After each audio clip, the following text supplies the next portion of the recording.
inteligentes. Para estar a la vanguardia, sintonízate con Blue 4.0, donde la economía digital y las industrias creativas son una excusa para conversar. Dirige Juan Manuel Ramírez.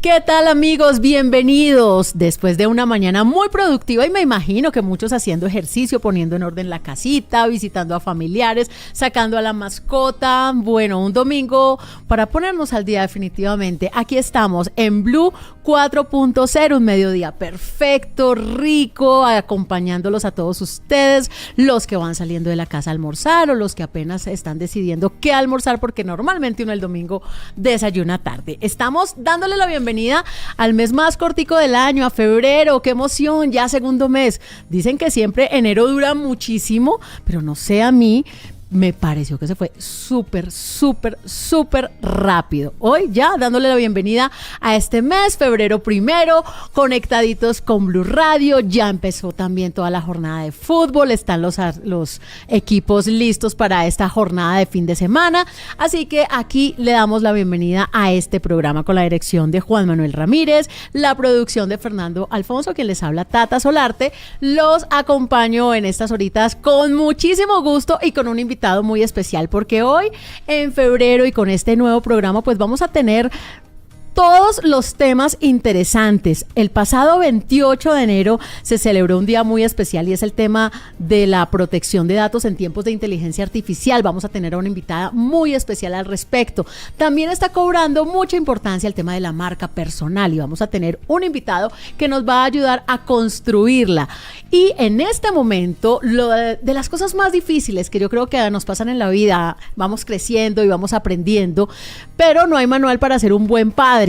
Lo aprendemos todos los días y sí, nos equivocamos y sí, cometemos errores, mamás y papás, aprendemos todos los días y los hijos reciben nuestro amor y también nuestros errores, nuestras equivocaciones, pero lo más importante es construir juntos y saber que tenemos esa herramienta poderosa porque ellos aprenden por amor y por imitación. Y hoy vamos a darle la bienvenida en nuestro programa a una persona que seguramente en redes sociales ustedes la han conocido como un creador de contenido, una persona maravillosa, joven. Me encanta la vitalidad de los jóvenes, me encanta su dinamismo, su energía. Él es Sebastián Villalobos, que se atrevió a romper todos los esquemas y hablar de tú a tú sobre la paternidad. ¡Para, papá!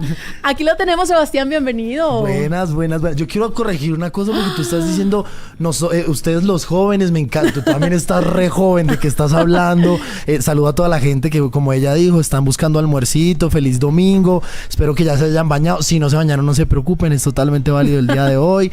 Gracias. ¿Usted se baña los domingos, la verdad? Depende ¿Hoy que salió, por ejemplo? Hoy sí tocó baño, porque imagínate uno llegar aquí como no, qué oso, yo pues tampoco.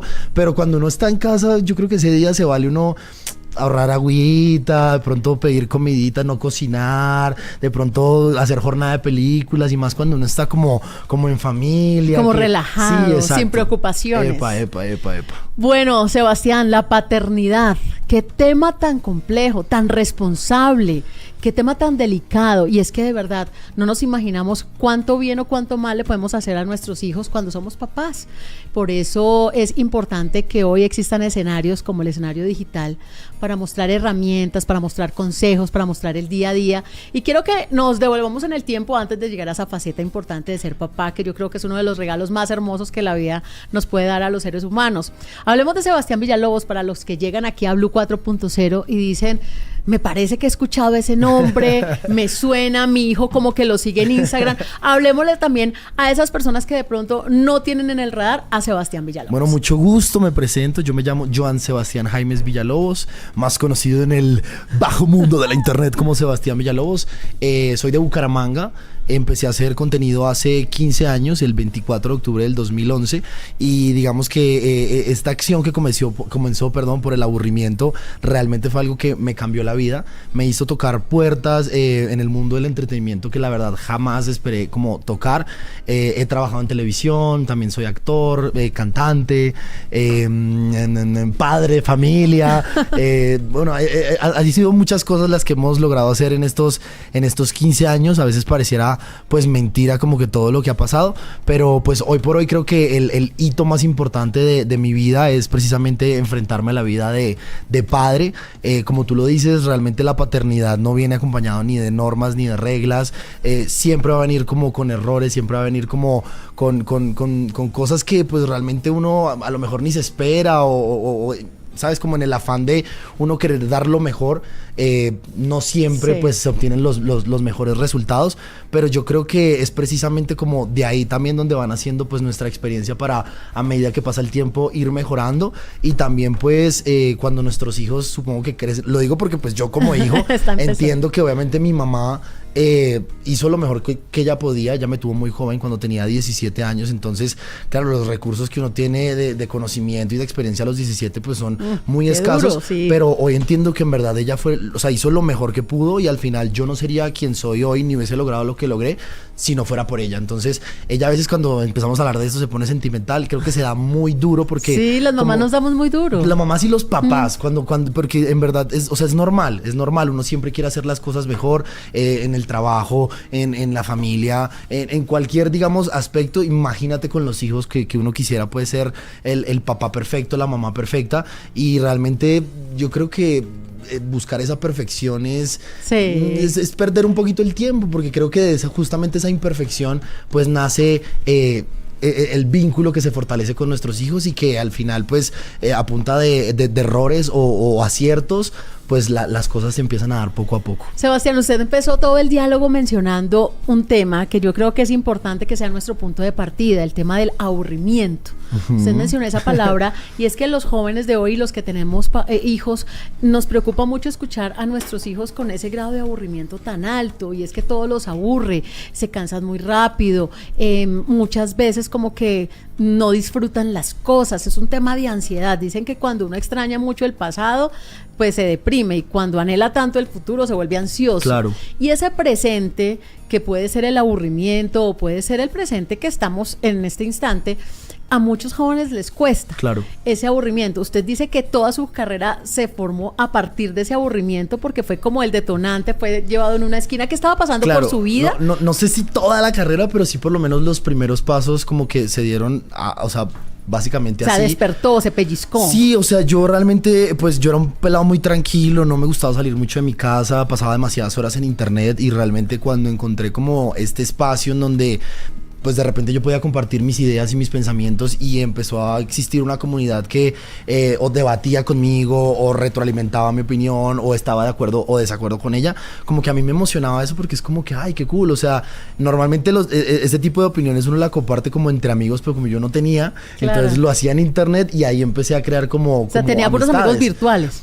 Sí, básicamente como que en un principio fue así. Entonces pues yo la verdad también siento que fui como muy afortunado, porque a diferencia de otras personas que a lo mejor el aburrimiento los lleva pues como a otros escenarios, como que a mí me sirvió para hoy pues al final poder construir una carrera, Y de la estar como- comunidad. Claro, Hablemos total. de esa comunidad, porque usted es de las personas creadores de contenido que tiene mayor cantidad de seguidores hoy en día. Hablemoslo red por red. ¿Cómo le está yendo? ¿Cómo son esos números? Bien, o sea, yo creo que también como que, o sea, todo ha sido como muy cambiante, obviamente después de 15 años de hacer contenido, pretender que el mundo digital sigue igual a cuando empecé, pues creo que sería demasiado Sí, egoísta el de mi auge parte, de pronto. pero yo he intentado como mantener como coherencia y como que esa filosofía desde que empecé de pues ser muy yo, como que no inventarme ningún tipo de personaje, La autenticidad. sí, o entrar dentro de como la expectativa de lo que la gente espera que yo sea o que yo haga, sino que realmente ir como muy de la mano con lo que yo soy, con lo que yo pienso, con lo que yo opino sobre X o Y tema, y eso sí, pues a plantearlo desde una manera pues muy respetuosa, entendiendo que todos podemos pensar diferente. Nunca he querido como que agradarle a todo el mundo, porque Pero le siento- agrada a mucha gente. ¿Por Sí, cuántos pero- lo siguen en TikTok, por ejemplo? En TikTok tenemos 3.5 millones de personas. 3.5 millones de seguidores. En Instagram. 10.1 millón de personas. Ahí ya vamos hablando de 14 millones. Sí. ¿Cuántos están suscritos a su canal de YouTube? 6.3 No, millones. imagínense, estamos hablando de una comunidad enorme, más Sí. de 20 millones de personas. En Facebook hay otros 8 y pico millones también. No, imagínense, es Sí, que de no, verdad los números son Pero yo realmente siento que importantes. a veces yo ni siquiera pienso como en eso, ¿me entiendes? Como que si yo me la creo de que ay, hay 30 y pico millones de personas, siguiendo lo que yo digo, yo creo que entra uno como en un estado como de confort donde, no, ya la hice, relaja. ya no sé qué. Y yo en cambio siempre he sido una persona que ni siquiera por quiero más, no quiero más números ni nada, sino como que yo tengo como la energía como del mismo día y como que realmente yo llevo la bandera de quién soy y de que realmente no sería yo si no hubiese tenido a una mamá como la que tuve. Entonces, pues creo que también la gente como que ha empatizado mucho como con esa historia y conecta muchísimo más en el sentido de, pues no sé, creo que a muchas personas cuando se le empiezan a subir estos números a la cabeza, como que se vuelven como inalcanzables. Sí, exacto. Sí. Y en cambio yo siento que justamente esa conexión que yo tengo con el público y como que ese acercamiento es lo que hoy me tiene en donde me tiene, y después de 15 años puedo seguir teniendo como trabajo, proyectos, y la gente sigue apoyándolos. Y lo más importante es que, como usted mencionaba, Sebastián, esto no se trata de un personaje, de una máscara, sino que es usted auténtico, y lo han conocido en diferentes etapas, cuando estaba más loco, ahora que está más serio, y ahora que llega esta paternidad. Bueno. Y ahora que llega esta paternidad, ¿cómo surgió? ¿La estaba buscando? Pues mira, yo siento hoy puedo decir objetivamente que siento que yo nací para ser papá. Pero no fue como una búsqueda en realidad. O sea, yo siempre soñé con tener una niña aparte, ¿no? Como que yo me veía pues como con mi hija, Sí fue como un planteamiento que me hice, así como un pensamiento fugaz de antes de los 30 me gustaría, y casualmente pues ella llegó a mis 29 años, pero digamos que con mi pareja nosotros, a pesar de que claramente había sido un tema que habíamos tocado, el hecho de quieres o no tener hijos, que ojo que me parece una conversación muy importante. Claro, o sea, al final si tú estás en una inclusive en una primera cita, si tú no es que la tienes que obligar, o sea, simplemente... No, pero para saber si van por el mismo camino, si no para, o sea, si una persona no quiere tener hijos y tú sí, ¿para qué va a haber una segunda cita? O sea, más bien seamos amigos y todo bien. Entonces, sí hemos tenido esta conversación, pero en el momento en el que llegó Isla, llegó obviamente como una sorpresa, pues, o sea, una de las sorpresas más lindas de mi vida. En ningún momento sentí como miedo, como, no, fue madre, ahora sí me tocó, llegó la hora, nada de eso. Como que siento que lo recibí con mucha naturalidad. Creo que no hubiese podido encontrar una mejor mamá también para mi hija. Entonces me siento también como muy seguro, muy confiado en este proceso, porque ha sido como que la mejor cómplice de todo lo que hemos vivido. Claramente hemos tenido momentos de frustración, momentos de inconformismo, momentos donde no estamos de acuerdo con la opinión del otro, sobre todo porque pues ambos tenemos una crianza muy diferente, pero lo bueno es que siempre hemos estado como dispuestos a la conciliación, a comunicar de pronto, hey, este detalle no me gustó, hey, tal y lo cosa. más importante, buscando el bienestar de la bebé. Claro, ese es el trending topic en nuestras cabezas en este momento. Y pues nada, como que en verdad me siento muy conectado con mi paternidad. De hecho, parte de lo que vamos a hablar también hoy, que quiero pues contarles a todos ustedes, es que justamente estamos lanzando pues un podcast que es producto de esa conexión que empecé a sentir desde el primer momento, porque cuando yo empecé a indagar como en libros o en otros podcasts o escuchando a otras personas hablar, pues me empecé a dar cuenta que normalmente estos contenidos siempre van dirigidos como hacia la mamá, como hacia la mujer. A eso Entonces yo como que decía, pues yo no estoy de acuerdo, porque si yo quiero ser un papá que esté dando el 300%, ¿qué pasa? ¿Cómo llego a esa información que sea también para mí? Y entonces, a partir de esa búsqueda, me imagino que dijiste, bueno, como estoy yo, deben estar muchos hoy en día, que siendo jóvenes queremos tener una paternidad responsable, una paternidad presente, no queremos darle toda la responsabilidad a la mamá. Ustedes de los que se levanta a la madrugada, claro, ayuda con el tetero, las labores pañales, domésticas, cambio, absolutamente todo. Me vinculo con temas ahorita que ya tiene 8 meses, alimentación complementaria, BLW, todo, o sea, empapadísimo con todos los temas. ¿Cómo le fue con el sueño de la bebé?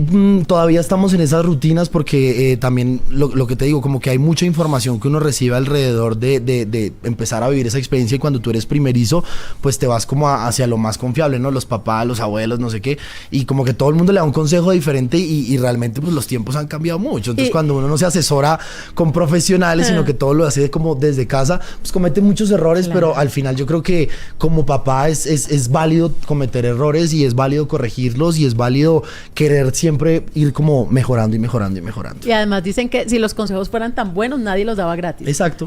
Entonces literal. uno recibe tanta información y realmente también uno como que prueba y error, ¿no? Uno también va, obviamente, siempre pensando en el bienestar de los bebés, pero también desde esa parte de ese instinto. Es que además ningún hijo viene con manual de instrucciones. Y si así fuera, el manual que me tocó a mí, seguramente a ti no te va a servir, o a tal persona tampoco le sirve, o a usted que me está escuchando tampoco le va a funcionar. Yo creo que lo importante realmente es, uno, vincularse, interesarse, involucrarse en la crianza de tu hijo, tu hija, y a partir de allí, pues, aprender, o sea, estar como que con los ojos, los oídos abiertos, la intuición súper despierta para ir descubriendo como que en cada etapa del crecimiento de tu hijo o hija, pues qué es lo que puedes ir descubriendo y qué te puedes ir como nutriendo que te pueda también ayudar el día de mañana. ¿Y en qué momento o cuál fue el detonante para que junto con Ignacio Baladán dijeran: tenemos que contar todo esto que nos está pasando porque queremos inspirar a otros papás, también queremos darles nuestras herramientas? O sea, ¿cómo llegó esa conversación para la creación de este podcast que se llama Para Papá? Bueno, pues le pongo un poquito de contexto a la gente. Ignacio Baladán es mi partner, mi cómplice de este podcast del que les estoy hablando. Es muy loco porque yo siento que del año pasado como que él fue también uno de los regalos más bonitos que recibí, el conocerlo, el poder convivir con él, compartir con él. Ya ahorita pues tenemos como que ya vamos por un añito juntos, de relación, sí. De amistad, pero digamos que en un principio, bueno, yo obviamente sabía quién era él porque él está casado con una creadora de contenido también muy conocida, que es Natalia Segura, más conocida como La Segura. Que también son papás recientes. Y yo los vi, pues se comprometieron en Televisión Nacional, toda la cosa, entonces sabía quién era, pero pues no nos seguíamos porque no habíamos coincidido ni nada, y yo no soy pues de estar como que siguiendo a todo el mundo nada más porque tiene seguidores ni nada, sino como que me gusta el contenido, ok, lo apruebo. Cuando nació su hijo, era una necesidad para mí seguirlo, porque además él compartió mucho de todo lo que fue su proceso, no solo de embarazo, sino también desde el nacimiento, desde el día 1. Entonces yo dije, pues qué cool, porque además este tipo va a compartir básicamente con un mes de antelación todo lo que yo voy a estar viviendo dentro de un mes. Era como una clase. Exacto, él me regresó el follow, nunca hablamos, normal. Cuando nace mi hija, un mes después, me responde una historia de algo que yo compartí como en una madrugada, como, boludo, no te conozco, pero estamos viviendo lo mismo. Él es de Uruguay, entonces, ahí me perdonan el acento que no lo tengo tan clarito. Y empezamos a chatear, empezamos a tener como esta conversación donde, pues realmente era como, para mí fue como como estos grupos de alcohólicos anónimos, de grupos de autoayuda, porque yo no tengo ningún amigo que sea papá también, entonces no tenía con quién como hablar y como que decirle, me está también pasando esto, no sé qué, o capaz que sí tengo amigos, pero están viviendo ya otras etapas con sus hijos, entonces era como que molestarlos para esto. Y cada etapa tirada de su cuento diferente. Entonces como que yo decía, y cuando doy con Nachito, como que empezamos a retroalimentar este proceso, a desahogarnos también, porque siento que se habla mucho obviamente de la depresión postparto, se habla mucho del tema hormonal de las mujeres, que yo entiendo y estoy de acuerdo, y eso es una realidad. Que es una realidad y que ustedes se la pasan mucho peor que nosotros con todo lo que implica embarazo, posparto, etcétera. Pero cada vez se está conociendo más información de que a los hombres también les pasan muchas cosas. Claro, y uno no tiene con quién hablarlo. Entonces cuando yo encontré esa joya oculta y empezamos a dialogar, de repente teníamos llamadas donde duramos 40 minutos, una hora al teléfono. A mí no me gusta hablar por teléfono. Entonces hablar con una persona que no conozco durante 40 minutos, una hora, realmente para mí era una hazaña. Sí. Entonces yo dije, no, a ver, espérate, aquí hay algo. O sea, ¿cómo es que yo tengo tanta conexión y tanta química con esta persona? Y ¿sabes? O sea, ¿qué onda? Entonces, pues hablé con mi equipo, les hablé de Ignacio, como que, ustedes saben quién es él, no, me está cayendo súper bien, no sé qué. Y Lina Cáceres, que es mi manager, que es una crack, que es una dura, es colombiana, radicada en los Estados Unidos, es manager, entre otros, de Daniela Ospina, trabaja con Claudia Bamón, el Dr. Calle Poché, Mario Ruiz, Dr. Baiter. Es una dura y es colombiana y me encanta. Lini es una gran pensadora y además de eso es una mujer que tiene como que la mente siempre llena de ideas. Me dice, Sebis, ¿y por qué no hacen un podcast? O sea, como que si están hablando tanto, o sea, como que esas conversaciones tenganlas a oídos de la gente. A lo mejor muchas personas se sienten como ustedes y necesitan un espacio así. Y yo, ¿qué, Lini? Inmediatamente agarré el teléfono. Nachito, ¿cómo estás? Perdóname que te llame así, porque yo siempre nos comunicamos como, ¿estás ahí? ¿Te puedo llamar? No sé qué. Entonces yo lo llamé inmediatamente y le dije, bro, ¿te gustaría hacer un podcast conmigo? ¿Y de qué? ¿Cómo así? Yo pro de lo que estamos viviendo, o sea, algo de papás, como que poder hablar. Esto que estamos hablando todos los días 40 minutos. Te digo sí de una vez, no sé qué sea, no sé cómo lo aterricemos, pero yo te digo sí de una vez. Pues ahí empezamos a aterrizar toda la idea, llegamos al nombre para papá, no sé qué, empezamos a crear todo el concepto, a hablar de las temáticas, organizar los capítulos y dijimos, bueno, empecemos, vamos para adelante, seguramente nos encontraremos con muchos errores y cosas que vamos a ir mejorando en el proceso, pero yo tengo una frase que siento que me cambió a mí como la perspectiva de ver cada nuevo proyecto y que ojalá pues ustedes que me están viendo y escuchando también se la graben, y es que si el primer producto de lo que haces no es algo que te avergüenza, es que tardaste demasiado tiempo en sacarlo, porque es la verdad. O sea, si uno se devuelve a, no sé, la primera vez que hizo X o Y cosa, probablemente a comparación a lo que estás haciendo hoy en el nivel que estás hoy, pues te va a dar como pena, como que, uy, no, qué oso. Pero al final, si eso que te da pena hoy no hubiese existido, pues hoy no estarías donde estás. Entonces, empezamos con el proyecto, arrancó, craneamos como que, bueno, deberíamos tener como ciertos invitados, porque si solamente nosotros estamos hablando desde la etapa en la que estamos, que es lo que sabemos de nuestro desde testimonio, la inexperiencia. Claro, pues no vamos a llegar como a todo el público que queremos como abarcar, porque en verdad, si una persona tiene hijos de 11, 12 años, pues van a decir, ¿qué hago yo viendo esto si ya lo viví? Claro. Entonces lo que decidimos fue sí o sí, o sea, nuestra condición para tener invitados es que sean papás, y pues nada, esa es la única condición, realmente que vengan a nuestro espacio, que dejen lo que son como figuras públicas, lo que representan afuera de los micrófonos, y que nos encarguemos de conocer cuáles son esas dinámicas. Es muy loco porque nosotros, a pesar de que tenemos dinámicas como pactadas por capítulo, muchas veces llega el invitado y reestructuramos toda medida la grabación porque se nos va la conversación por otro lado. Bien. A nosotros nos encanta. A nosotros nos encanta porque además queda el tema pendiente para poder tomarlo con otro invitado, y además se nos suma otro que a lo mejor ni siquiera lo teníamos contemplado. No, y yo me imagino que también es un espacio donde te asustas bastante cuando llegan estos invitados con hijos más grandes, porque realmente cada etapa de los niños es un cuento completamente diferente, y cada etapa también trae sus amores y sus dolores. Claro, ¿no? Y bueno, hay una frase que dicen que niño pequeño, problema pequeño, niño grande, problema grande. Me lo dice a mí. Y o sea, lo escucho. Sí, no, tú me dijiste, eso lo decía mi abuelita. Sí.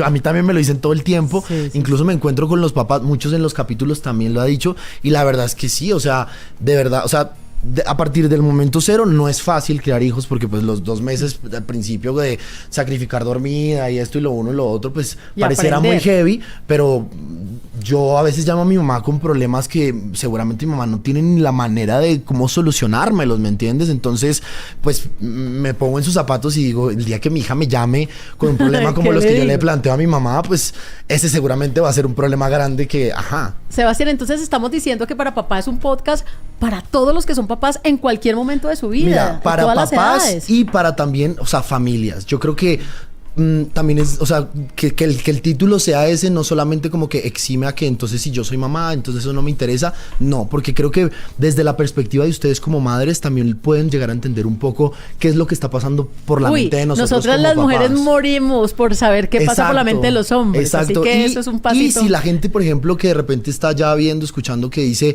sabes que yo no soy papá, pero tengo en algún momento la ilusión, pero me da miedo. O no, pero es que me metieron miedo por o me da nervios, o no sé si estoy listo, yo creo que es una herramienta infalible para que de verdad como que tengas un abrebocas más o menos a lo que te puedes llegar a enfrentar, te ayudes a tomar la decisión si realmente quieres o no ser papá, porque también es un llamado a lo que nosotros queremos hacer, y es precisamente como que el por qué también creamos el podcast. Nosotros queremos es generar un espacio en donde hablar de paternidad se convierta en un tema normal entre hombres. Entonces realmente lo que nosotros queremos es que de aquí en adelante quienes tomen la responsabilidad y la decisión de ser papás, sepan lo que esa responsabilidad abarca y lo asuman como hay que asumirlo. No se trata de, sí, no, entonces como yo ya le ayudé a la mamá a cambiar el pañal, como yo ya le ayudé a la mamá a darle el tetero, entonces ya yo estoy siendo el mejor papá. No, esto no es una ayuda, esto es una corresponsabilidad, y eso hay que tenerlo clarísimo. Estamos acostumbrados a, obviamente, de pronto nuestros papás, nuestros abuelos, que a lo mejor pudieron estar presentes o no dentro de lo que para ellos era una presencia, pero también no podemos hacernos los de la vista gorda, pretender tapar el sol con un solo dedo. Los tiempos han cambiado, las mujeres han hecho un trabajo exhaustivo desde el feminismo para poder como que reclamar por sus derechos, y parte de esa evolución también es desde lo más básico, la relación mamá y papá. Entonces no podemos nosotros, al convertirnos en padres, simplemente pretender que toda la responsabilidad la tiene ella porque es el vínculo, porque tú le das seno, porque son tus responsabilidades y yo estoy ahí para darte dinero y no, o sea, a ver, yo soy una persona que estoy 100% enfocado en mi trabajo, que tengo espacios donde me toca viajar una semana, de repente estar fuera de mi casa, lo que sea, pero cuando yo llego y pongo un pie en mi casa, me quito la camiseta de Sebastián Villalobos y me pongo la camiseta de papá porque quiero estar ahí presente para mi hija, porque quiero que el día de mañana no solamente ella tenga recuerdos conmigo, sino yo tenga recuerdos de sus primeros pasos, cuando le salieron sus dientes, o sea, todo. Y como que eso es lo que queremos realmente, como que inspirar a toda una generación a que realmente, si van a tomar esta decisión, que no es nada fácil porque no se trata de romantizarla, pero que si la van a hacer, pues la hagan bien y que se pongan los pantalones de decir, quiero ser el mejor papá del mundo y voy a competir con el resto de papás que conozco porque yo voy a ser el mejor. Pues muchísimas gracias, Sebastián Villalobos, que se une a Nacho, a Ignacio Baladán, dos papás primerizos que la están dando toda en este mundo digital y que nos encanta porque ahora los papás tenemos una nueva herramienta también con estos nuevos formatos digitales para papá. Lo encuentran en plataformas. Sí, estamos en YouTube, ponen podcast para papá, también estamos en la plataforma de VIX, en todas las plataformas de podcast donde ustedes acostumbran a escuchar sus podcasts y nada, o sea, de verdad que deberían permitirse como que al menos ver un capítulo, y si ese capítulo los lleva al siguiente, bienvenidos a nuestra comunidad. Semana tras semana sacamos un capítulo nuevo. Ahorita viene justamente el doctor Baiter, que nos va a hablar de alimentación en los bebés, súper interesante. Mateo Carvajal también viene en los próximos capítulos a contarnos un poco cómo ha sido esa dinámica que él tiene con Salvador. Bueno, es muy interesante, la verdad. Entonces, así que con invitados especiales, con expertos, buen tema para papá. Creador de contenido Sebastián Villalobos, gracias por estar con nosotros y lo invito, usted lo tiene muy bien consolidado, su imagen personal, su marca personal, pero muchas personas apenas la están construyendo. Pero siempre es bueno aprender. Todos los días. Exacto. Así es, Sebastián, esa es la actitud. Nos vamos a Medellín con Juan Carlos Yepes, que tiene precisamente a un profesional encargado de darnos unos tipsitos, porque la red social LinkedIn es muy usada para profesionales, para buscar trabajo, para mejorar las condiciones laborales de los colombianos y en el mundo, y pues aquí están unos tipsitos para fortalecerla. Cuéntanos, Juanca.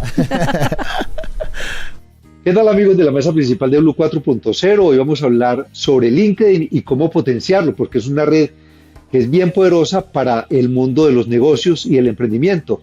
Leo Parra es especialista en marca personal y nos va a dar 3 aspectos claves. El primero tiene que ver con la imagen. Leo, bienvenido. ¿Y qué debo tener en cuenta?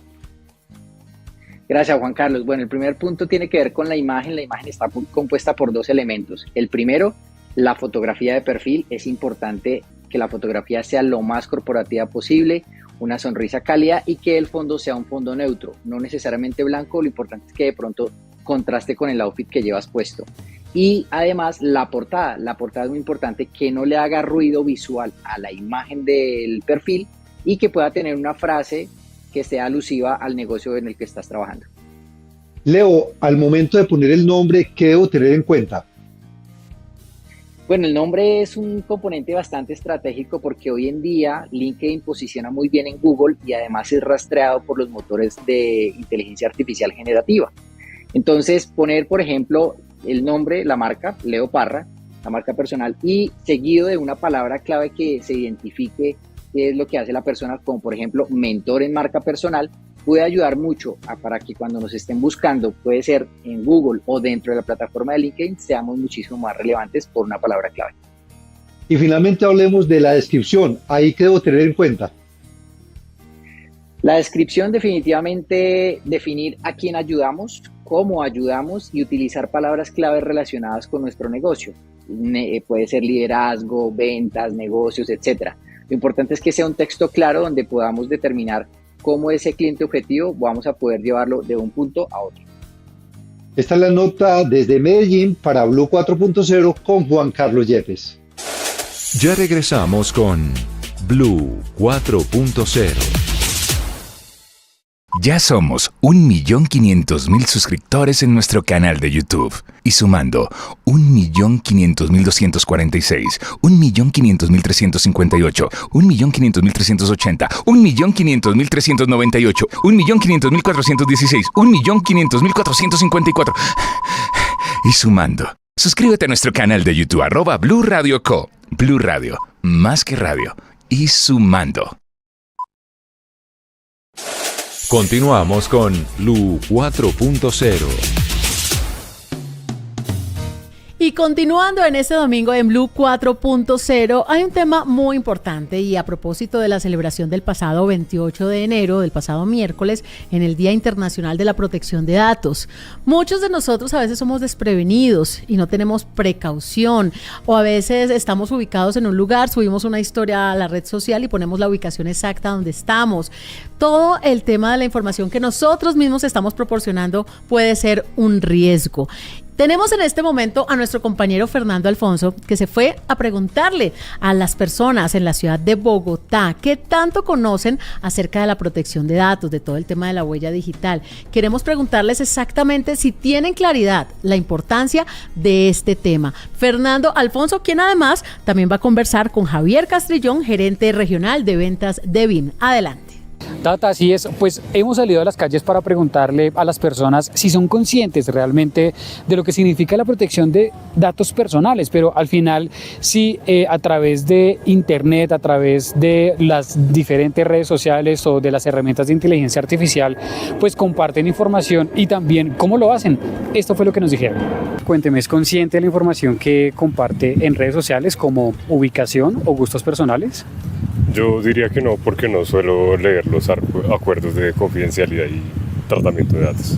Sí, yo soy consciente del uso que le podrían dar. Normalmente no, por redes sociales no comparto nada de eso, ni visitas a restaurantes, ni lugares en los que he estado, tampoco etiqueto ciudades a las que viajé.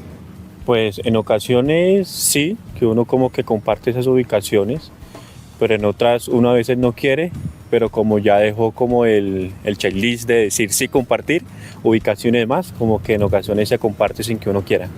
¿En algún momento le han llegado mensajes de texto o a través de WhatsApp ofreciéndole descuentos muy atractivos con promociones que parezcan irreales, que parezcan más bien maliciosos?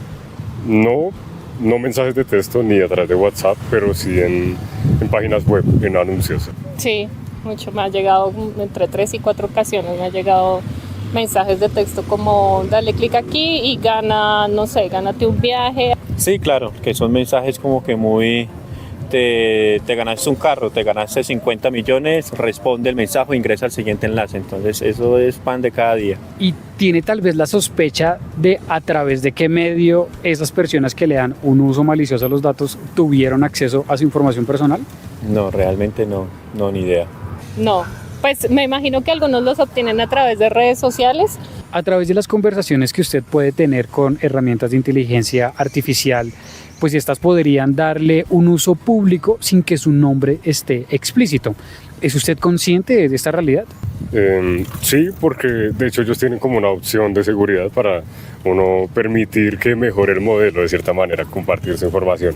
Pero pues yo la tengo desactivada, pero igual no creo que desactivarla haga mucho. Pienso que de todas maneras la comparten. Sí, con ChatGPT sí he cometido ese error y soy consciente de que estoy compartiendo mi información personal con la inteligencia artificial, que lo puede llevar a mucho más allá. Sí, claro, o sea, pues yo entiendo que todo lo que uno busca en redes sociales, todo como que se comparte, ¿sí? En el momento de que tú creas una cuenta siempre aparece que si comparte el tema de data y demás información. Realmente uno es consciente que uno inconscientemente está compartiendo toda esa información y que de una otra manera es pública. Al final, como aseguran muchos, los datos, la información, son el nuevo oro del siglo XXI. Una información y un oro que se ve catalizado aún más con la inteligencia artificial. Y dado que en muchas ocasiones las personas no son conscientes o no somos conscientes de la información que compartimos, pues hemos decidido consultar con Javier Castrillón, quien es el gerente general de ventas de BIM para Latinoamérica, para hablar sobre este tema, sobre la importancia de proteger nuestros datos personales. Porque es importante tener conciencia de la huella digital, de estos datos que entregamos a través de redes sociales o internet. Y bueno, la pregunta es muy pertinente hoy en día, porque como bien sabes, están nuestros datos personales, que es lo que nosotros somos, ¿cierto? Fíjate que cuando tú estás en una red social, tú eres los datos, la gente no te ve como cuando estás charlando face to face o cara a cara, sino que es tu nombre, tú dónde estás y demás. ¿Y qué pasa con esto? Los atacantes o los actores maliciosos están aprovechando toda esa información personal que uno está compartiendo para hacer pasar por uno. Entonces, eso es lo primordial hoy en día, es cuidar esos datos personales. Yo no sé si a ti te pasa que cuántas veces al día te llegan suplantando las empresas, los bancos tradicionales para poder generar. Te llegan todos los días mensajes, ¿sí o no? Todos los días uno dice, oiga, a mí nunca me pasa nada, pero todos los días te están llegando mensajes tratando de suplantar las empresas. Sucede, acontece, pues también los actores maliciosos están tratando de suplantarte como persona. ¿Y qué utilizan? Esos datos que tú estás entregando en las redes sociales. Entonces, por eso hay que tener mucho cuidado con quién y cómo uno comparte esa información. En tiempos en los que los datos son el nuevo oro de este siglo XXI, ¿cuáles son esos indicios que una persona podría tener para estar advertido de una posible suplantación o estafa? Y fíjate que tú acabas de decir algo muy importante y quiero utilizarlo, y es que los datos hoy en día es el combustible de algo que hay una explosión gigantesca que es la inteligencia artificial, ¿cierto? Todo lo que tú ves de inteligencia artificial que ves alrededor, que te ayuda un montón a hacer resúmenes, a ver las cosas de otro punto de vista, que te ayuda en muchas cosas, todo eso está alimentado ¿con qué? Con datos, ¿cierto? Y tus datos por eso son muy importantes, y los datos de las organizaciones son muy importantes porque son los que están alimentando estos modelos de inteligencia artificial. Y eso nos lleva nuevamente que lo primero es ser conscientes, tener conciencia que tus datos, los actores maliciosos los quieren coger, los quieren capturar para fines maliciosos. Finalmente, las conversaciones que las personas tienen a través de diferentes chats de inteligencia artificial, pues son un canal de suministro importante de datos, de información personal o sensible. ¿Estas conversaciones son de carácter privado o al final podrían tener un conocimiento público? La respuesta es sí, totalmente sí. Es decir, la inteligencia artificial te responde, no los voy a mostrar tal cual como tú los estás escribiendo, pero ya tengo un perfil tuyo. Y tú ya lo viste, tiene un perfil tuyo, porque aunque tú explícitamente no le hayas dado tu cédula o tus datos, tú le has preguntado tus cosas, ¿cierto? ¿Dónde ir a almorzar? ¿Dónde ir a cenar? Quiero comprarme estos zapatos, hazme tal cosa. Entonces va armando un perfil para ti, tiene un perfil tuyo, ¿cierto? Y va armando el perfil de las personas. ¿Qué sucede? La inteligencia artificial no quiere decir que esos datos, pero sí está armando un perfil de como persona, de mis gustos y de lo que yo hago. Ahí las recomendaciones que yo siempre hago y que en forma personal es que yo le digo a la inteligencia artificial, por lo general en cualquiera de las inteligencias artificiales comerciales, hay algo donde dice que no utilice los datos para entrenar el modelo. ¿Qué significa esto? Que el modelo no va a crear un perfil mío con mis preguntas. Y para cerrar aquí, y es un tema muy importante, que es una tendencia que está pasando, es que fíjate que no solamente son esos chats, sino que también pueden clonar tu rostro. Entonces pueden hacer una videollamada, ¿cierto? Clonando tu rostro, y pueden hacer estafas clonando tu rostro. Entonces es muy importante también que todo lo que yo estoy compartiendo, cuando comparto en inteligencia artificial, que esto es que, oiga, yo quiero que mi cara quede como un anime. Ahí le estás diciendo a la inteligencia artificial que entrene el modelo con tu cara. Entonces, tener cuidado con ese tipo de información que yo le entrego y decirle a la inteligencia artificial nuevamente cómo quieres que traten tus datos y que no entrenen los modelos. Debería ser una buena práctica por defecto. Pues ahí está, mensajes muy importantes para saber el uso que le estamos dando a nuestros datos personales. Entender también que hay unos datos sensibles que no deberían ser compartidos, y pues con ello también ser muy conscientes de la navegación en Internet. No siempre se le debe dar aceptar a todos los permisos cuando pues estas páginas quieran acceder a nuestros datos personales, y que en algunos casos pues esto podría tener un fin malicioso. Mensajes que se replican de manera importante cuando se está también utilizando herramientas de inteligencia artificial, pues estas también podrían ser un captador importante de su información al momento de entrenar diferentes modelos de lenguaje. Tata, pues regreso con usted con más información aquí en Blue 4.0. Estás en Blue 4.0. Continuamos en Blue 4.0 y como les hemos venido contando a lo largo del programa, el pasado 28 de enero fue el Día Internacional de la Protección de Datos, un tema no menor teniendo en cuenta el uso de la inteligencia artificial y que la protección de datos en Colombia se ha convertido en un eje central de la regulación digital. Hoy la inteligencia artificial es uno de esos campos donde precisamente la Superintendencia de Industria y Comercio, la SIC, está poniendo más la lupa. Hay circulares recientes que buscan que empresas y entidades usen la inteligencia artificial, pero sin sacrificar el derecho fundamental a la habeas data ni la confianza de los ciudadanos. Muchos de ustedes o nosotros nos hemos encontrado con el tema de autorización de derechos de datos personales. Esto es un requerimiento de manera permanente. No es fácil acceder a la información, pero nosotros tampoco la podemos estar suministrando así porque sí. Por eso, precisamente, y en el marco de esta celebración, tenemos a un invitado muy especial que nos va a hablar de la protección de datos. Él es Juan Carlos Upegui, es el delegado precisamente superintendente de Industria y Comercio que nos está acompañando en esta tarde hoy domingo y nos va a contar, Juan Carlos, cómo se están preparando las empresas precisamente con este tema de la protección de datos de la mano de la inteligencia artificial. Muy buenas tardes. Muy buenas tardes, Tata, te saludo y saludo con mucho cariño a toda tu audiencia. Bueno, Juan Carlos, nosotros vimos que en el año inmediatamente anterior la SIC presentó un balance de investigaciones, de sanciones por violación del régimen de habeas data.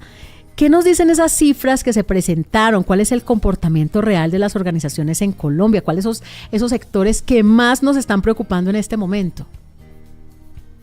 Muy bien, bueno, esas cifras que presentamos nos muestran una radiografía de nuestra libertad digital. El aumento de las sanciones en el año 2025 nos revela, ¿cómo decirlo?, una verdad incómoda, y es que todavía muchas organizaciones incurren en prácticas indebidas de protección de datos, tratan el dato como una mercancía y desconocen que en estos temas sobre todo está en juego la dignidad humana, la intimidad de las personas y su libertad. Entonces, sobre esas cifras podemos, como en términos generales, afirmar que el éxito económico no puede construirse a costa de la vulnerabilidad de las personas ni de la explotación indebida o del tratamiento indebido de sus datos personales. Juan Carlos, ¿y cuál es la situación más recurrente, lo más frecuente? Cuando usted habla de la cantidad de sanciones que hay, es que el informe realmente era bastante alarmante. ¿Cuáles son esas fallas que están incurriendo, las más frecuentes?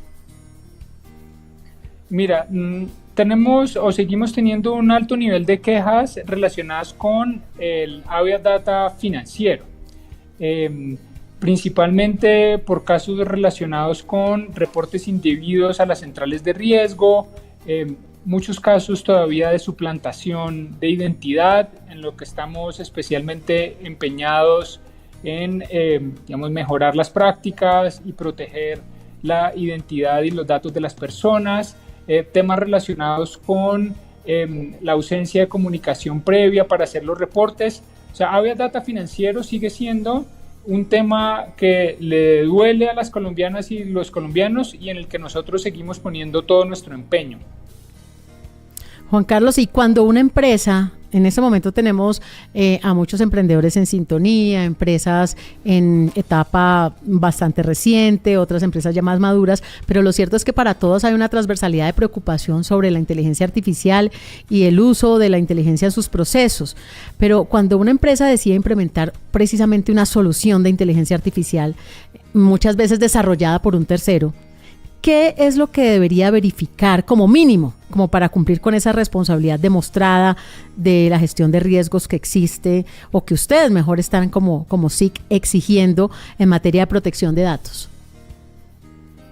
Bueno, nosotros hemos puesto mucha atención a eso. En el año 2024 expedimos unas instrucciones en una circular sobre tratamiento de datos personales utilizando tecnologías relacionadas con la inteligencia artificial.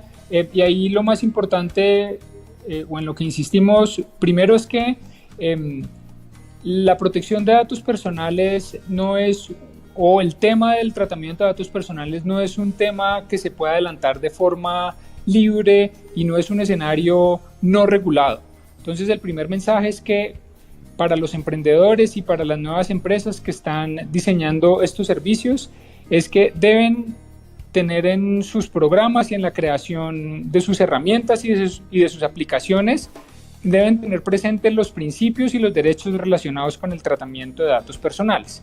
Un segundo punto que es clave es que desde el momento en el que se plantean los diseños, la estructura, la forma en que se va a adelantar el tratamiento de la información personal, se deben considerar elementos de lo que se llama la protección de datos personales por defecto o desde el diseño, y sobre todo deben tener muy presente el principio de minimización de datos y de finalidad. Esto es que estos negocios, estas empresas, estas aplicaciones, estos servicios recojan y hagan tratamiento de datos únicamente de aquellos que sean necesarios para la prestación del servicio o para cumplir finalidades que sean legítimas de conformidad con la Constitución y la ley. Más o menos estos son los elementos básicos a tener en cuenta que recogimos en esa circular del año 2024, que son simplemente una especie de recorderis o de hacer explícito para estas nuevas dinámicas las obligaciones legales existentes en la materia. Y si hablamos del presente, ¿en qué está trabajando hoy la SIC en materia normativa, o si hablamos de política pública, precisamente para actualizar ese marco de protección de datos frente a desafíos como modelos de inteligencia artificial generativa, como perfiles automatizados de consumidores, o también el uso intensivo de Big Data tanto en el sector privado como en el sector público? Bueno, aquí tenemos varios frentes abiertos. Yo creo que el más importante es el de la actualización y la modernización de la Ley de Protección de Datos Personales, que yo sé que ya muchos ciudadanos y ciudadanas conocen, que es la Ley 1581 de 2012. Ese proyecto está ahorita en trámite en el Congreso de la República, ya fue aprobado en Comisión Primera por la Cámara de Representantes y trae unos elementos muy interesantes en los que se ajusta el régimen actual, se incluyen nuevos principios como el principio de transparencia y el principio de responsabilidad demostrada, y se incluyen nuevos derechos, sobre todo en relación con las nuevas dinámicas digitales, en especial el derecho a solicitar la revisión de las decisiones que sean producto del tratamiento automatizado de datos personales, unas normas relacionadas con la prohibición de elaboración de perfiles, sobre todo en el caso de niñas, niños y adolescentes, el reconocimiento del derecho a oponerse a ciertos tratamientos de datos personales, el derecho a conocer cómo se adelanta el tratamiento de datos personales muy en clave de transparencia, sobre todo en relación con la forma en que funcionan los algoritmos y se producen de facto los fenómenos de perfilamiento para hacer efectivos o lograr llegar a contactar a las personas o llevar mensajes específicos, sobre todo utilizando distintas tecnologías de la economía digital. Entonces ahí hay una discusión muy interesante que estamos impulsando en el Congreso de la República, donde hemos visto un muy buen ambiente de todas las bancadas. Entonces esperamos en el siguiente periodo de sesiones pues lograr concretar esta reforma, y si no lo logramos, creo que debemos como país seguir insistiendo en esto, porque claramente esta es una necesidad para la protección de todos y todos en el ambiente de la digitalización de la vida, de la economía digital y de la llegada indudable de la inteligencia artificial tanto en el sector público como en el sector privado, y con la cual se van a adelantar, digamos, muchos tratamientos de datos personales en muchos escenarios que estamos, digamos, previendo y que ya estamos advirtiendo desde la autoridad. Precisamente hace pocos minutos nuestro compañero Fernando Alfonso estuvo en las calles preguntándole a la gente sobre esto, sobre el tema de la protección de datos, que si era consciente. Ya para finalizar, Juan Carlos, ¿qué debería preguntarse hoy de manera muy concreta cualquier ciudadano antes de entregar sus datos personales a una aplicación, en una plataforma, en un comercio electrónico? ¿O qué canales tienen para denunciar cuando se sienten que se están vulnerando esos derechos de la protección de datos? Muy bien, esa es una pregunta muy importante porque el primer nivel de protección empieza por uno mismo, por el titular de la información.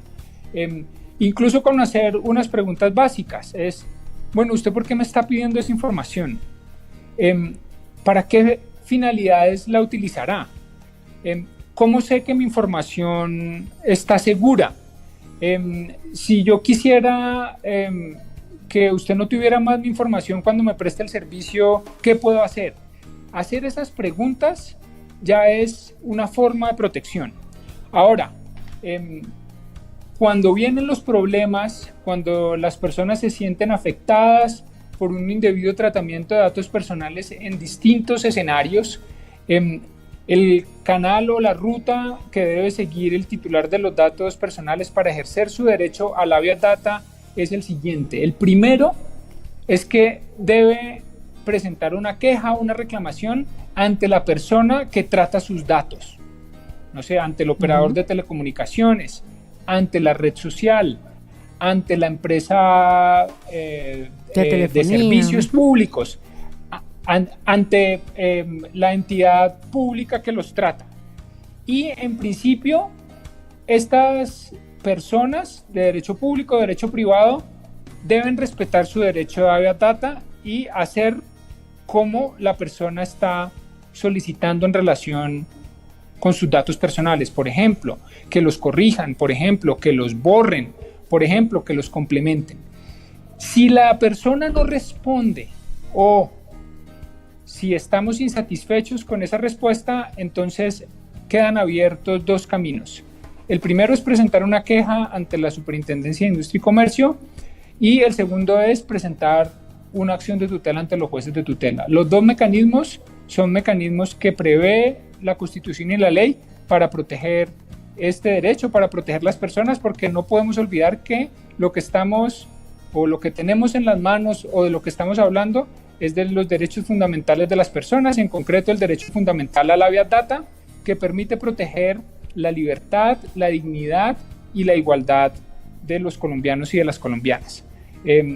Y en el caso de la SIC, pues tenemos nuestros canales de atención abiertos de forma física, de forma virtual. Nos tomamos muy en serio esas quejas, estamos tratando de mejorar los tiempos de respuesta y estamos comprometidos con la protección de este derecho de todos los colombianos y las colombianas. Pues muchísimas gracias, quedamos entonces súper claro con ese paso a paso. Él es Juan Carlos Upegui, es delegado superintendente de la SIC. Gracias por estar aquí con nosotros en esta tarde, en este tema tan interesante que es la protección de datos personales. Continuamos. Ya regresamos con Blue 4.0. Ya somos 1.500.000 suscriptores en nuestro canal de YouTube. Y sumando 1.500.246, 1.500.358, 1.500.380, 1.500.398, 1.500.416, 1.500.454. Y sumando. Suscríbete a nuestro canal de YouTube @Blue Radio Co. Blue Radio, más que radio. Y sumando. Continuamos con Blue 4.0. Continuamos en Blue 4.0. Hoy hemos tenido un programa muy diferente en temas. Estuvimos empezándolo con Sebastián Villalobos, quien nos cuenta sobre cómo ser papá en redes sociales y ahora con un podcast que se llama Para Papá, dirigido a papás de todas las edades, incluyendo a las primerizas como él o los primerizos como él, porque incursiona en las redes sociales pero bajo este formato diferente de podcast. Una persona que ya llevaba más de 30 millones de seguidores en las diferentes redes sociales como creador de contenido. Y dentro de las preocupaciones de los papás está el tema de la educación. Siempre queremos lo mejor para nuestros hijos y una de las cosas es escoger un buen colegio, una buena universidad, porque sabemos lo importante y lo determinante que es en la vida de nuestros hijos. ¿Cómo avanza el sector educativo en Colombia? Es la pregunta que nos hacemos hoy, Juan Manuel, porque realmente necesitamos estar a la vanguardia de todo lo que tiene que ver con la tecnología y no quedarnos atrás. Usted ha tenido la fortuna de conversar con el mayor retirado Javier Alberto Ayala Amaya, el rector de la Universidad Militar Nueva Granada. Así que quiero que nos comparta qué está pasando y hacia dónde va la educación en Colombia. En el 2026, uno de los temas que marca la tendencia, que tal vez genera un mayor número de inquietudes frente a la llegada de la tecnología, son los cambios en la educación. Y las universidades lo que están haciendo es lograr adoptar herramientas tecnológicas que se acompañen de un capital humano, que logren entender cuáles son esos cambios, que logren entender para dónde va el futuro y poderse sintonizar con las expectativas que tienen los estudiantes, los profesionales y desde luego el mercado. Uno de los grandes jugadores en Colombia que precisamente está en el mundo de la educación es la Universidad Militar Nueva Granada.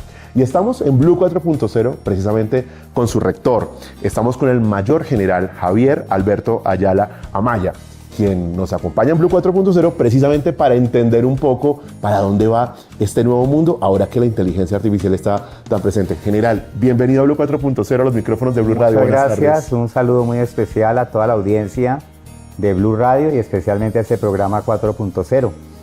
Y como tú lo indicas, sin lugar a dudas, el mundo ha generado un cambio en la era digital en forma disruptiva día a día.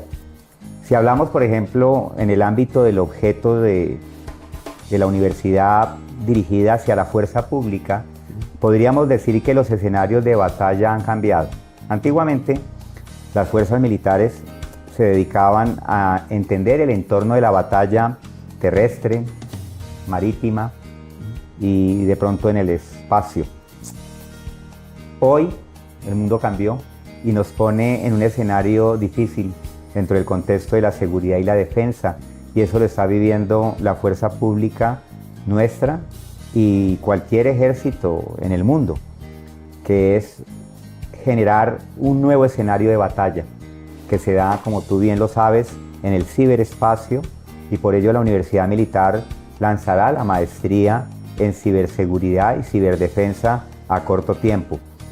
Pero también tenemos la inteligencia artificial que se une dentro de esos cambios disruptivos a entender, por ejemplo, el concepto de lo que son las armas autónomas, que están generando un impacto, por ejemplo, los drones que nos están generando en el conflicto armado sin carácter internacional que padece Colombia, bajas de nuestros soldados, crímenes atroces contra nuestros soldados y policías en el área de combate. Igual tenemos expertos de la Fuerza Aeroespacial acá en la universidad que han entendido que la dinámica aeroespacial es un mercado que se abre al mundo. Sí. Hoy en día quien quiere invertir tiene que invertir en el espacio. Creo que hay figuras como Elon Musk que lo han entendido muy bien, pero las universidades tienen que apuntar a ello. Nosotros tenemos que invertir en educación aeroespacial porque es mucho lo que podemos lograr desde el punto de vista del medio satelital y de todo el entorno.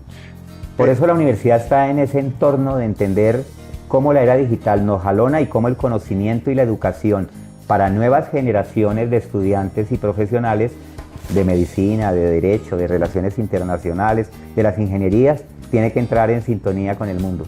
Uno lo escucha a usted, rector, con mucha frecuencia y uno encuentra permanentemente en su discurso, en su planteamiento, una visión de universidad muy conectada con este nuevo mundo, un poco con el cambio en términos de desafíos, pero sobre todo con el uso de la tecnología. General, yo me le quiero devolver un poquito, y es, usted desde que llegó a esa rectoría le he escuchado hablar de algo que se llama el plan rectoral, que de hecho le debo decir, le he venido haciendo seguimiento, y se llama Educación Neogranadina para la Vida, el Liderazgo y la Paz. Para entender un poco más el contexto en qué consiste ese plan rectoral, porque esto es una hoja de ruta, de alguna manera, de esta visión que usted está planteando. Yo quisiera ya, después de liderar esta universidad durante 2 años, mostrar un poco más que el plan rectoral es que hemos avanzado con el liderazgo estratégico y con la visión neogranadina frente a este plan. Si nos vemos desde el punto de vista humanístico, El plan rectoral es un desafío a los derechos humanos de solidaridad. Es una universidad comprometida con los ecosistemas. Es una universidad que ha brindado en el 2025 los premios de sostenibilidad a aquellas empresas que han generado impacto y aquellas personas como las heroínas en las cuales hemos observado que en el territorio preservan las fuentes de agua. Hemos premiado al manejo del recurso hídrico en forma inteligente. Esta es una universidad que apoya al 100% a los seres vivientes.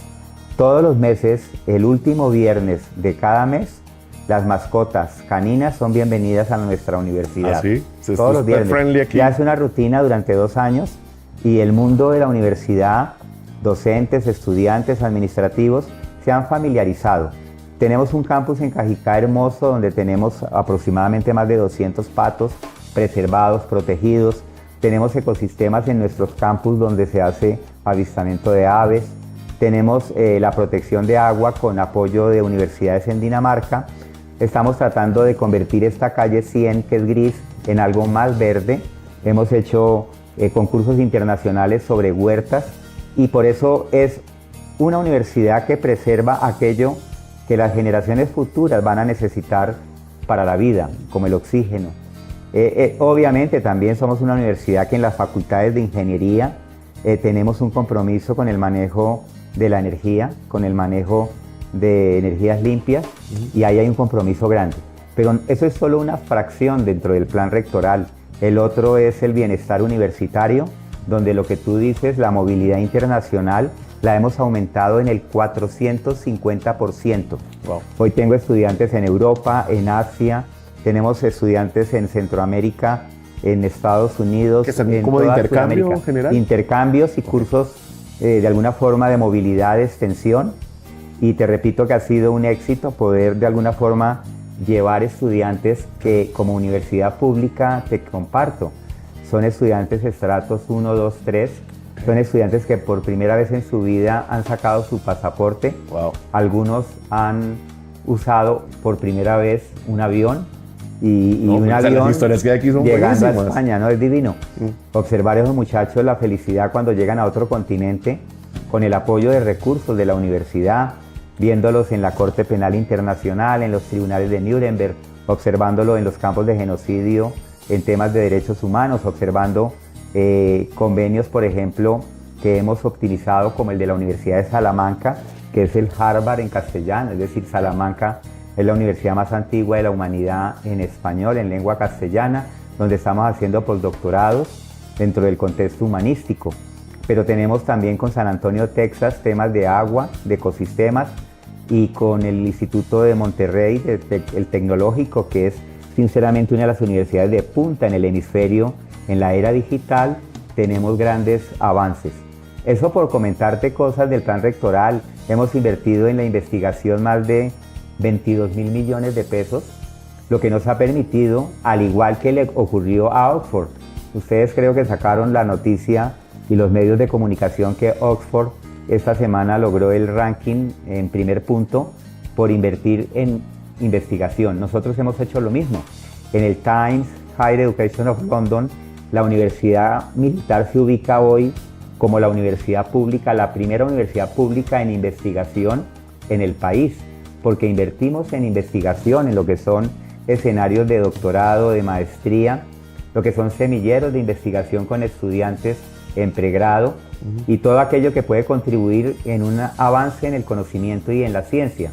Al tener buena investigación, tener movilidad internacional, esta marca UMNG tiene un éxito rotundo en todos los rankings internacionales. Hoy la Universidad Militar es una universidad élite en Colombia y en el mundo. Y lo quería llevar un poco a esos desafíos que uno siente hablando de tecnología en general todos los días con buena parte de la industria. Tiene la educación superior, porque hay una tendencia, si se quiere, o unos sectores que dicen, no, es que ir a la universidad, hay que crear razones para ir a la universidad, o yo prefiero hacer cursos, o yo no mando a mis hijos a la universidad. Y lo cierto es que ante este nuevo futuro, que es muy tecnológico, las universidades tienen ese desafío de crearle a usted razones para que vayan a las aulas de clase. Y cuando usted le dicen que es posible viajar a lugares donde antes no, o que usted puede interactuar en grupos de investigación, o que le ayudan a, de alguna manera, desarrollar conocimiento, a forjar pensamiento crítico, pues de alguna manera se piensa para el futuro. Hablemos un poco de cómo ustedes están viendo este momento de la educación por cuenta de la tecnología y cómo crean razones para que los estudiantes vayan entonces al aula. ¿Cómo están viendo este futuro de la educación superior con todo eso que están haciendo? Extraordinaria pregunta, Juan Manuel. Las universidades se tienen que convertir en escenarios atractivos.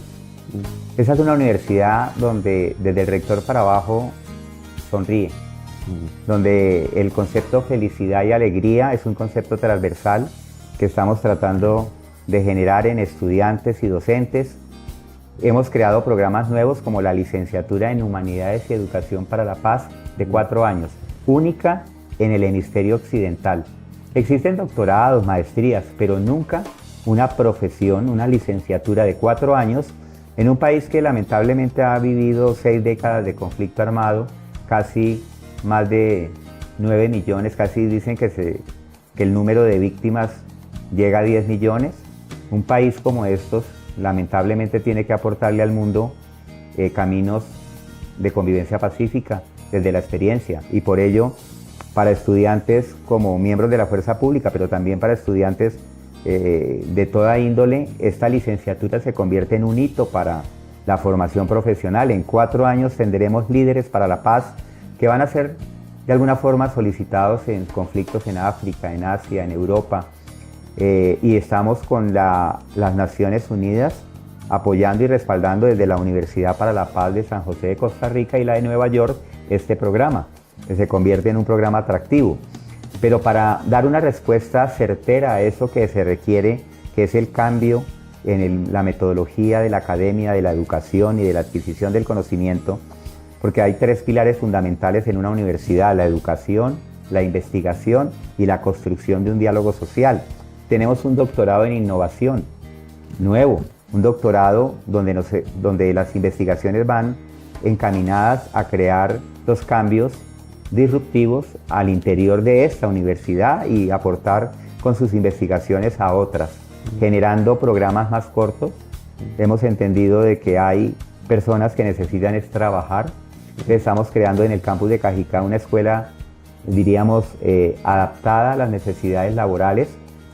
Con el liderazgo del vicerrector del campus tenemos 150 empresas unidas en Aso Sabana, que están contribuyendo para crear modelos de pedagogía, de educación, que nos sirvan para sacar programas cortos, tecnologías, técnicos, pero también educación para el trabajo. Creo que esto lo están haciendo otras universidades, pero nosotros estamos incentivando con la innovación que esto sea posible. A diferencia de otras universidades, mi campus no termina en calle 100, no termina en el campus de Cajicá, tampoco en la Facultad de Medicina o en el Hospital Militar. Entonces, yo tengo todas las fuerzas militares. Tengo el Ejército Nacional, la Armada, la Fuerza Aeroespacial y la Policía. O sea, yo puedo llevar estudiantes míos a cualquier estación, a cualquier batallón, a cualquier brigada o división en Colombia, contribuyendo con ello para crear programas donde ellos entiendan cómo pueden ser útiles en el contexto de la construcción democrática de respaldo a la soberanía, a la nación y a todo aquello que encierra el contexto de la competencia funcional tanto de las fuerzas militares como de la policía. Pero algo muy importante, hemos creado un programa de alto liderazgo estratégico multidimensional en nuestra Escuela de Altos Estudios Estratégicos para atraer líderes de Colombia, del sector público, privado, empresarial, académico, para que durante un lapso de 9 meses en un programa ejecutivo del mejor nivel conozcan la fuerza pública desde un escenario multidimensional, desde una visión nueva del conocimiento. Tú conocerás el Sidenal de la Escuela Superior de Guerra. Esto no busca competir el Sidenal, no, es algo distinto, es una respuesta para nuevos líderes. O sea que la Universidad Militar, Juan Manuel, te resumo, es una universidad que está generando cambios en la estructura del producto académico para volverse atractiva. Adicional, pues, nuestros decanos son líderes que han entendido que hay que cambiar. Yo ahorita en enero tengo un encuentro en el Tecnológico de Monterrey, donde ellos van a recibir los cambios de la educación en el mundo y llegan con esas experiencias a generar. Perdón, tengo claro que los estudiantes hoy son distintos, ¿no? Tienen este aparatico. Exacto. Que están por encima del profesor, tienen la inteligencia artificial que es más rápida que el profesor. Exacto. Y por eso tenemos que ajustarnos y adaptarnos. Y justamente ya lo quería llevar. Mire usted lo interesante de esta conversación, porque lo cierto es que en un mundo cambiante, la tecnología pues debe estar casi que en el ADN de las organizaciones. No es la oficina de tecnología, sino que la tecnología tiene que estar casi que desde la entrada, en la esencia, en los pensos, en los contenidos, porque además las formas de consumo de información, las formas de aprender son distintas. Y usted me decía ahora tras bambalinas, Juan Manuel, es que aquí la tecnología no es una herramienta de apoyo, sino que es un eje transversal. ¿De qué manera? Yo me quiero imaginar en un mundo en el que la educación está tan desafiante, los estudiantes pierden la atención. ¿Dónde está presente aquí la inteligencia artificial? ¿Cómo está presente este nuevo mundo de la tecnología? Solo con comentarte que vamos a invertir más de tal vez 5.000 millones para que la Universidad Militar tenga el escenario digital de ciberespacio y ciberseguridad más importante del hemisferio occidental y de Sudamérica, proyectado a que nosotros podamos brindarle a los servidores públicos del Estado, a la empresa privada y a los estudiantes formación de la más alta calidad en la defensa de nuestra soberanía en el ciberespacio. Hemos invertido para lanzar este año la maestría en inteligencia artificial y estamos tratando de que nuestro nuevo modelo de escenarios de educación y capacitación estén asesorados por grandes empresas como Google, como Amazon, empresas que tienen realmente el privilegio de ir en avanzada. Y pienso yo que nosotros no tenemos que construir nada de lo que ya está hecho. Entonces, nos venimos asesorando para crear programas que construyan esa visión del nuevo modelo de educación desde la inteligencia artificial. Pero eso es un cambio cultural donde el docente y el estudiante tienen que comprender de que hay una forma de acceder al conocimiento distinta, donde el docente entiende que tiene que competir con la inteligencia artificial en términos de la captura de datos, pero hay algo que la universidad tiene de alguna forma claro, y es que la dignidad humana, el concepto del relacionamiento persona a persona, hay que incentivarlo, hay que proyectarlo desde el punto de vista de la existencia de unos derechos fundamentales y derechos humanos que nos van a permitir crecer como sociedad. Nunca vamos a permitir que la inteligencia artificial eduque líderes, porque es que el liderazgo se brinda en la forma en que se interactúa entre directivos, docentes y estudiantes. Y por ello nosotros lo que es el capital humano lo tenemos como una de las razones de ser del plan rectoral, y para ellos todo el bienestar universitario. Hemos invertido muchísimo dinero en la infraestructura de la universidad para acomodarnos a las necesidades de los estudiantes y comprender que en mecanismos de inteligencia artificial, de cuántica, de ciberespacio, de todo esto se les brinda, pero que no se desconectan del relacionamiento entre seres humanos y seres vivientes, ¿no? Para que comprendan que el liderazgo estratégico se da desde esa visión. Pues está claro que en este momento la educación está viviendo grandes cambios que no son ajenos a este nuevo mundo que estamos viviendo, y por supuesto en ese sentido las universidades tienen que adoptar visiones que sean ambiciosas y que pasen por el uso de la tecnología general. Gracias por aceptar esta conversación. No, gracias a usted, gracias a quienes en este momento escuchan a Blue Radio o nos ven, invitarlos a que hagan parte de este nuevo contexto de la marca UMNG. Son bienvenidos todos, estamos haciendo programas de extensión, diplomados, seminarios, muchas veces con costo gratuito, o sea que esa es una universidad no privada, pública, pareciera privada, pero es una universidad que desde el contexto de la política de gratuidad, desde la política pública que existe por ley, podemos llegar a todo aquel que no ha querido estudiar o que no ha podido. Entonces, aquellos que no han podido por ausencia de recursos, que pudieran estar en el estrato 1, 2, 3, SISBEN, etc., bienvenidos, sin límite de edad. Aquí los esperamos para que seleccionen qué carrera quieren estudiar. Gracias. Muchas gracias. Es el mayor general Javier Alberto Ayala. rector de la Universidad Militar Nueva Granada.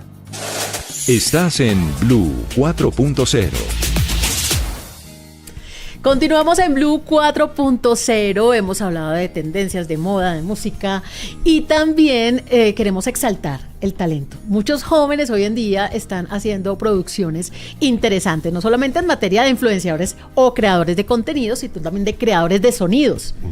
Parece similar, pero es completamente distinto, pero es una industria que cada vez va ganando más terreno y Colombia, desde la época de Cali del Dandy con Mauricio, se dio un espectro internacional en esa producción de creaciones donde los artistas vieron a Colombia ya como un referente.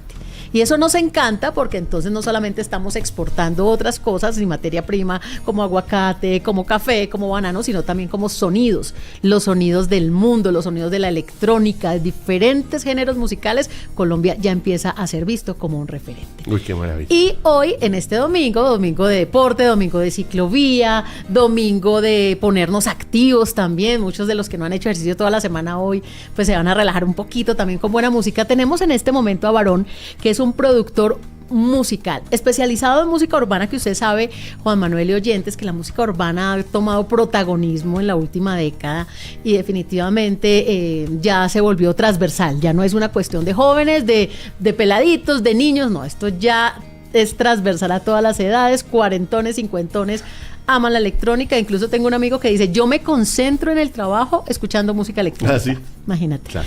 Y entonces Varón es un talento colombianísimo, además creo que es de su tierra, ahorita ya le pregunto, pero está también conquistando territorio español. Ah, pero qué maravilla, o sea, esto es un colombiano haciendo patria en España. Así es. Pues lo tenemos acá hoy en el estudio en Blue 4.0. Varón, bienvenido. Muchísimas gracias, muy amable de recibirme, de la entrevista, estoy muy agradecido. O sea, que feliz de estar aquí. Pero usted habla como paisa. ¿Usted dónde es? Yo nací en Armenia, Quindío. Tengo familia de parte, por una parte de Ibagué, Tolima, y otra parte del Valle, de Jamundí. Ah, pero esto está bien mezcladito. Oiga, un poquito bayuno, un poquito paisa los dos. y un poquito del Miami, del centro de Colombia. Sí. Entonces, un poquito de cada. Jamundí es la tierra del cholao. Sí, ¿no? Qué del cholao delicioso, muy rico, el raspado. Sí. Oiga, pero yo sí tengo mucha inquietud frente a esta historia. A ver, pero yo quiero entender, o sea, ustedes son expertos en música y mi lado es la tecnología. ¿Cómo así que la exportación de sonidos? Hablemos un poco de esa historia. ¿Usted cuánto lleva en España, Varón?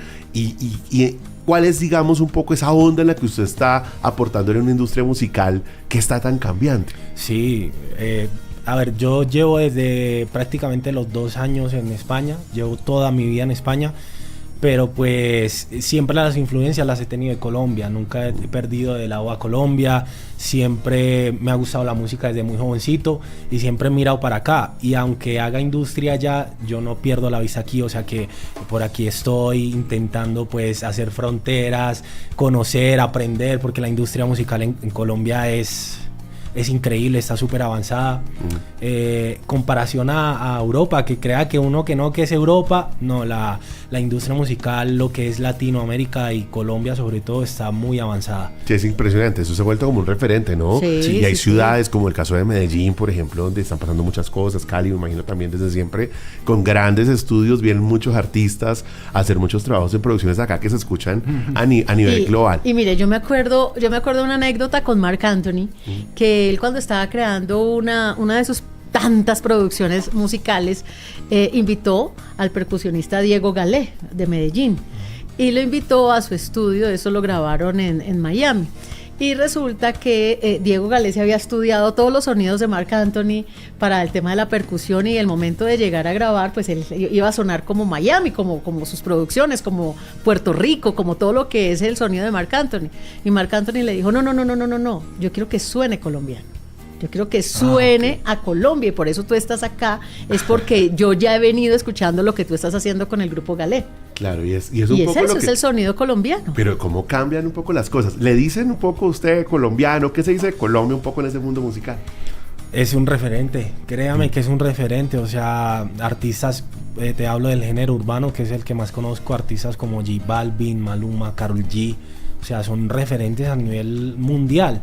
Y en España pues no pasa desapercibido eso, o sea que son artistas que de ahí se toma referencia, de esos artistas. Byron, contémosle un poco a los colombianos, a quienes nos siguen a través de los canales digitales, sobre su música, sobre su trabajo, sobre sus sonidos, sobre cómo destaca usted en España. Sí, pues, a ver, yo es que hemos venido haciendo un trabajo muy fuerte, más o menos desde la pandemia, que fue donde me decidí a romper ese lazo de dejar la música como algo amateur y dedicarme como algo profesional, que es un paso muy grande que hay que dar.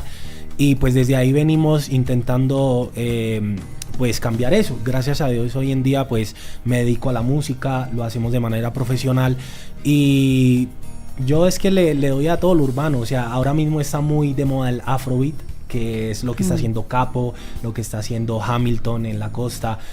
Barranquilla está muy presente en ese lado.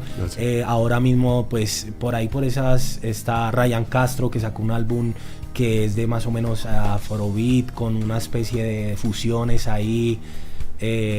Perdóneme que le interpele, sí. Que seguramente la gente se lo está preguntando. Tata, podemos mirar el chat a ver qué nos dice la gente, pero la gente dirá, bueno, pero yo quiero conectar con Byron. Entonces Byron es intérprete, es productor, hace la música, porque claramente hay gente que dice, no, yo quiero conectarme. Yo soy productor musical, o sea, ¿qué es qué? Que es, ya te digo, es componer una melodía, componer un ritmo, componer una base para que el artista cante. Eso hace el productor musical. Eso es como media vida de una canción, o todo. Es todo. Eso suena muy complejo. Y hay artistas que saben lo valioso que es un productor. Volviendo al ejemplo de Marc Anthony, Sergio George es su productor y él en las canciones dice ataca a Sergio, porque es el sonido también que le da Sergio George a toda su producción. O sea que un artista, perdón, yo ponga el ejemplo, pero yo soy aquí el que no conoce. Entonces un artista llega y dice, yo tengo una super letra, yo me estoy imaginando que esto suene como tiki, tiki, tiki, y usted llega y coge y pum, y hace la magia para que eso suene. Exactamente, ese es el deber de nosotros en la música, darle vida a una idea que tenga algún artista, o si no tiene ninguna idea, claro, empezar algo desde cero y darle nosotros la idea al artista. Pues, se puede cualquiera de las dos formas. ¿Qué trabajo le hacen sentir muy orgulloso, que han marcado un poco su carrera? Pues muy orgulloso. Hace poquito Pirlo, el cantante caleño, sacó un álbum y pude trabajar en un tema de él en el álbum y eso me hizo sentir súper orgulloso porque era lo que venía trabajando y luchando desde que empecé en esto de la música. Maravilloso. ¿Y qué sigue? Perdón, Tata. ¿Qué sigue? Digamos, ¿cuál es cuál es ese trabajo soñado y lo que sigue un poco en esa carrera de producción musical? Mi trabajo soñado es que se reconozca mi trabajo, o sea, que sea relevante, o sea, que en algún momento de mi vida, de mi carrera musical, mi trabajo sea que conozca a todo el mundo, que llegue a muchas partes del mundo, si pueden ser todas, pues genial. Eso es, para mí, eso es lo que sueño. Tata. Y el tema de la tecnología, de toda esta parte de la inteligencia artificial, porque también dicen, hoy en día los artistas ya no necesitan ni siquiera que canten, sino que con la parte de efectos y todo lo que es la inteligencia artificial se logran voces maravillosas y sonidos maravillosos. ¿Qué tanto está usando en esa parte de producción que está haciendo la inteligencia artificial?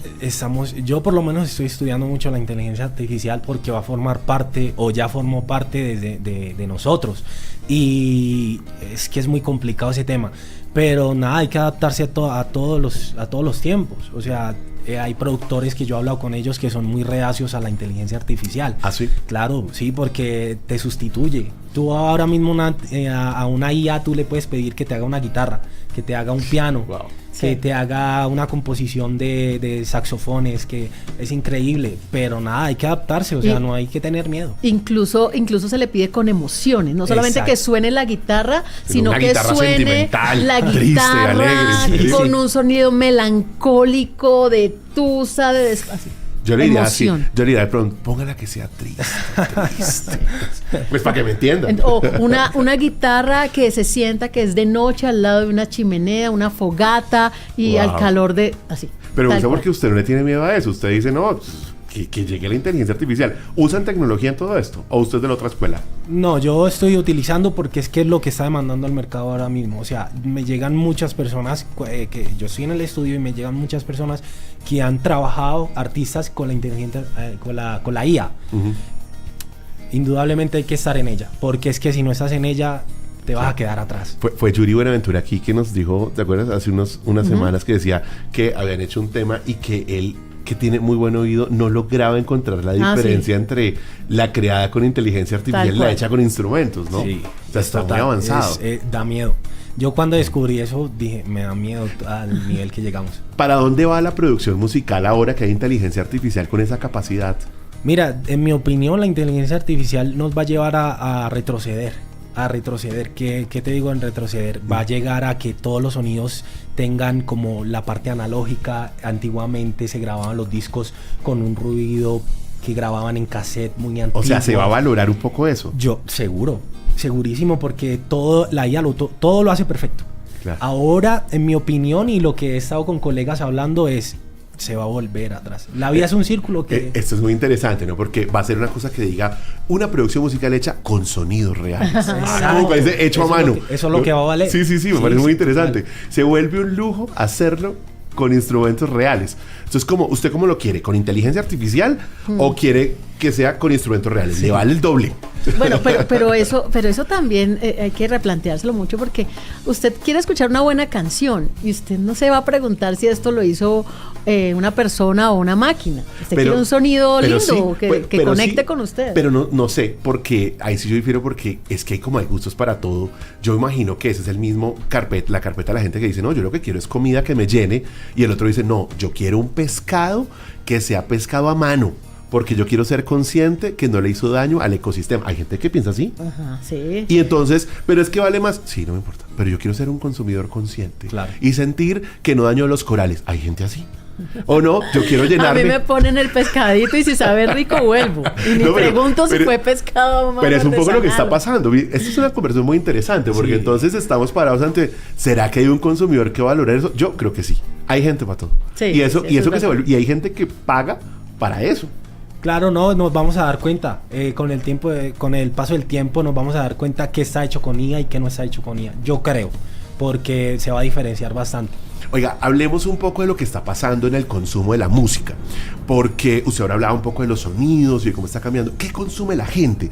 ¿Por qué? Mire, yo vi esta serie de Netflix que se llama Playlist, que es la historia de Spotify. Uh-huh. Yo la recomiendo mucho a mis estudiantes de negocios, porque les digo, la serie de la historia de Spotify, pues es una buena forma de contar cómo cambió la industria musical con tecnología. Entonces hubo un problema, y es que había mucha piratería. Entonces un señor dice, pues unamos a las disqueras, a los compositores, a los productores, juntémonos todos, armamos una bolsa, a usted le toca un pedacito, usted un pedacito, yo otro pedacito, todos nos ponemos de acuerdo y la gente va a poder entrar a todas las canciones que quiera. Usted porque paga la suscripción y no tiene publicidad, o usted no paga pero escucha publicidad, y por esa vía todos aportan. ¿Qué pasó? Pues que unos artistas les fue muy bien, los del reggaetón, porque eso es masivo en reproducción, pero otros, los de música clásica, los de géneros menos consumidos, empezaron a recibir menos, y ahí se abrió un problema.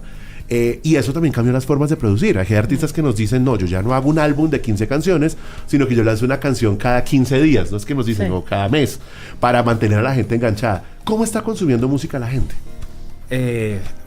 Es que, a ver, hoy en día la música se entrega masivamente. No sé qué cantidad, por ahí lo vi, pero no recuerdo qué cantidad de canciones se suben a Spotify al día. Y son 100,000, 200,000 canciones de pronto al día, o puede que más. Sí. Entonces, yo siento que la gente está consumiendo de la manera muy rápida. Es como si fuera comida rápida. Entonces, con esto de la IA también, que justamente te estaba diciendo, a mí me da la esperanza de que, como volvamos al proceso anterior, la música perdure más, porque es que ahora mismo, en el reggaetón que te estoy hablando, un álbum, un EP de 7 canciones que suelta Karol G, dura 2 meses, 3 meses y se olvidó. Nosotros no recordamos una canción que Karol G sacó en el 2021. Claro.